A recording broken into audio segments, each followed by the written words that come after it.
Well, Russ, it usually takes a while for the dust to settle on a season. If it's possible to kind of make a summary of it in just a few words, well, how do you look back on it now? Fond memories, to be honest.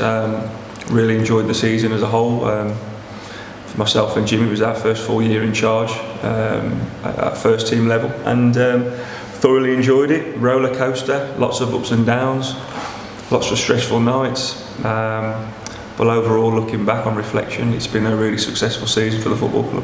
Yeah, just from your personal experience as well, it's important to know that, because it feels like as a group we've kind of been together for a while, but it's the first time in a while we finished a season, and that's important, isn't it, to get that under the belt? Yeah, it feels like one big year, one long season, to be honest, since the start of COVID. You know, we've had a tight-knit group, the same kind of group really for the last 2 years. And you know, through some really tough times, through obviously the COVID, so it's felt like an extended year really, and we've backed it up with a really good season. Yes, we're all disappointed. We were all disappointed 2 or 3 weeks ago, but I'm over it now and I'm ready to crack on. Yeah, and obviously I had to say goodbye to a small number of players, and I guess the only thing really there is that everyone's kind of departed on good terms and with good wishes, haven't they? Well, I'd like to think so. You know, it's probably the toughest part of my job is to have them difficult conversations with players that have contributed so much to the season and to myself. But I've done everything for a reason. Obviously, it's my opinion along with the staff, and it will always be behind me on what decisions I make. But I've done it for the best thing for the football club, and we've got to move on with that. And hopefully, the players we're looking to bring in will add more to us. Yeah, and just tying up the bits from last season, obviously we said kind of a few days after the season finished that we're in conversations with a few other players, and I guess some of those conversations are just carrying on. People are having holidays, that type of thing, so it takes a while. Yeah, I think you have to be really patient this time of the year. There's a lot of agents involved now in the game, albeit at this level. But there's a few irons in the fire. A few things have been agreed, gentleman's agreement, shook hands on a few things, but the ink's not dry on a few things yet. So I think we just have to be patient with certain things. But every player that we're looking to recruit is going to add to the squad and hopefully make us better.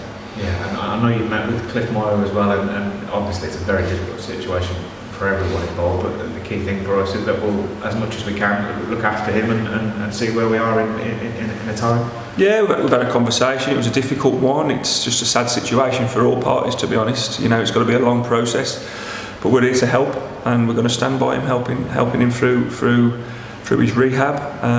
How that looks, I don't quite know yet, but he's been honest with us and we've been honest with him. So as long as we've got that relationship, then it will be fine. Ideally, I suppose it's difficult to talk for him, but once he's back fully fit, you know, this remains probably the perfect place for him if that situation. Well, it's all on rehab, to be honest. You know, he's had a couple of tough injuries throughout the year. So mentally and physically, he's got to be at the levels that he wants to be at first and foremost. But we've got to stick with him from now till then, on and off the field. Really, I think that's vital.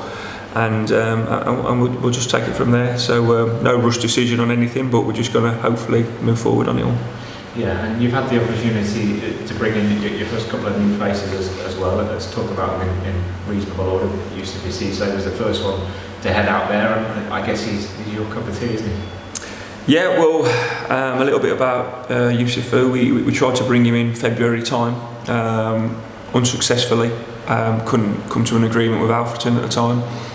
And he really kicked on the season then, so that was kind of a dagger to the heart, to be honest, but always in conversation, and you know, as soon as the season ended, we made our approach straight away, and I think between the two of us it was a no-brainer and we got it done ASAP. Yeah, he's come in with you know, the mentality, and he said to us, you know, he's here because he wants to win the league and get promoted. Obviously it's a bold statement, but it's the kind of mentality you want coming into the building, isn't it?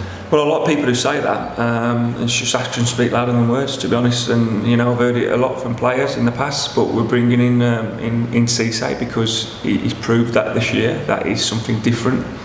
He's got explosive pace.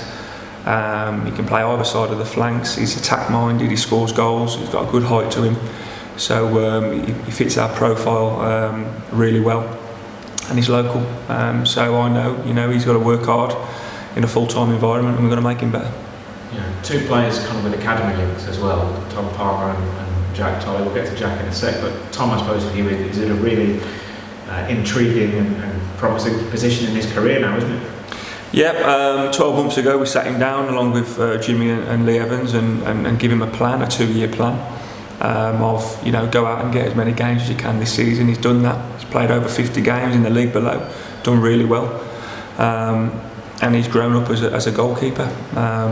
Listen, I know what Palms is like as a person anyway, so there's no doubt in my mind in how he's got to improve his mental status and his physical attributes. And it's up to him now if he really wants to knock on my door. That door will always be open, and he'll be there, and I will play him if he's ready. But he's a good asset to our squad and with his position and his attributes, I'm really looking forward to working with him going forward. Yeah, and I know there was only the one match day last season where he came in and played that game. Did you see even there some of the fruits of the labour of him being out on that season long loan? He looked more assured and he was a lot more confident. He dealt with playing under a crowd for probably the first time under a pressure environment. But I see him day to day, so Lee works with him day to day. I see him every day. He's definitely grown up as a man. Going to Rushall, I've got to thank Liam for his efforts of putting him as number one for the whole season. Really, he's had the trust from Rushall, and now hopefully we can gain those rewards. Jack is kind of at the other end of that first team journey, if you like, just coming in now from the academy, but very much part of the squad now, and you're going to work with him and develop him. Yeah, really looking forward to working with Jack. He had an explosive start to pre-season last year, but the lads in front of him in the first team, they kind of picked themselves throughout the season. He's kind of been on the periphery all year. He's trained with us for the majority of the season. He's improved, and he's another one on the conveyor belt from the academy. I think it's great. We're not just doing it for advertisement. He's doing it on because he deserves it, and it's up to him now to gain a first 11 spot and be proactive in his career. And another big signing coming out, Tom and Adams at the end of this week, and you must be delighted to have got him over the line. I am, of course, because he's a good player. He fits in how we play, he fits in what we're trying to do. He's a great age, and I'm going to really look forward to developing him, for him to play on the Agborough turf. I think the fans will like his style of play. He's another attacking player that goes with what we've already got. We're an attack-minded team, and he's the way of his words when he come to see me and Jim last week kind of sold it to us really. And all in all, the full package, every party was really, really happy, and he couldn't be signed quick enough. And it must be a good and a nice endorsement for you when a player says, I have got X offer from maybe X league above, but I like what you're telling me, and this is where I want to play my football. Well, yeah, look, I think we've proved what we can do in the last 12 months, so I don't need to kind of sell myself there. A lot of people and a lot of clubs have looked up to us in terms of how we've done things this year, and we are on a journey. The chairman's new, me and Jimmy are new. A lot of staff and players are fresh, so there's that new energy around the place, which is encouraging fans to come in. They can see it as well, and they're supporting the lads, and it's fantastic. But for me to keep them on board and to keep their energy levels up, I've got to be proactive in the transfer market, on the field of play, off the field, because we are on a journey. And I know as we're speaking now at the end of 1 week, there will in the next week to two be a couple more that are kind of there or thereabouts in terms of being done, and you seem to be able to get a bit more business done early, or choosing to get some more done early this season perhaps than in previous seasons. Is that kind of part of your plan as well, to have things in order relatively early? Well, the difference for me is in previous years we've had a 3 to 4 month off season, so everything seemed a lot distant in between each news. We're back in training in 4.5 weeks' time. The season starts in 8.5 weeks' time to 9 weeks, so we have to be quick, we have to be proactive. We were an aging squad last year. A lot of those players have retired or are thinking about retiring and moving on, so there's holes to fill, and we have to do that quickly. The good players get snapped up quickly, so I have to be the same. And what do you make of National League North in terms of the makeup of it? It's a big change, 2 extra teams of course in the division, promotion, relegation. What do you think of the picture of the division? Well, on the back of what already is a ruthless and a tough league, it's made even harder now. The extra 4 games in the season, a couple of new 4G surfaces, the distances of travelling, the robustness of the league. I don't have to advertise it. I think it's a great league with quality footballing. There's a lot more players from this level moving into the league now and jumping the league above. It's a great advertising block for my players and me looking to recruit. But from a selfish point of view, we know what we want to do. We want to be competitive in this league. And if we're competitive, we've always got a chance like we did last year. Unfortunately, we fell a little bit short, but that's our plan next year. And it's been a great first season back for the fans, kind of being back at Agron, some 50 odd games, more than that really.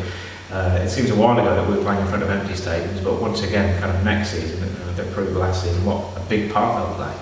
It blew me away, to be honest. Even when I was here back in 2005 to 2009, I was never getting crowds like that. And it's blown me away, to be honest, and I think that's testament to what we've done on the field, what we're doing off the field, but also, they're enjoying coming here, and I've got to keep that going for as long as I'm here, because the minute they come off the gas, we come off the gas, and I think it all ties in hand really. So I want them to be excited. I think we've done some really exciting business already this summer. There's more exciting news to come, and I look forward to seeing them all in pre-season again. And I guess it's memories as well, isn't it, in the sense that it looks like Alex Penny's goal against West Ham will be voted by fans as the moment of the season. And I think there was a BBC poll that said your thrusting of the hips in the changing room was one of the moments of the season for FA Cup viewers as well. And I guess whether it's League Cup or whatever, it's about having those moments that people remember, isn't it?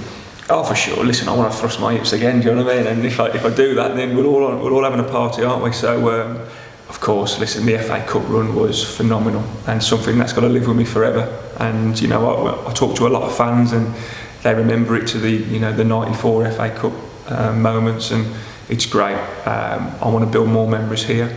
We all know what we want.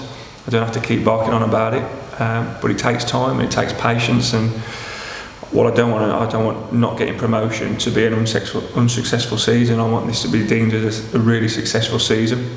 Coming out of COVID with a brand new squad, a brand new club, owner, manager, and if we continue the way we have been on that upward spiral, there will be success there.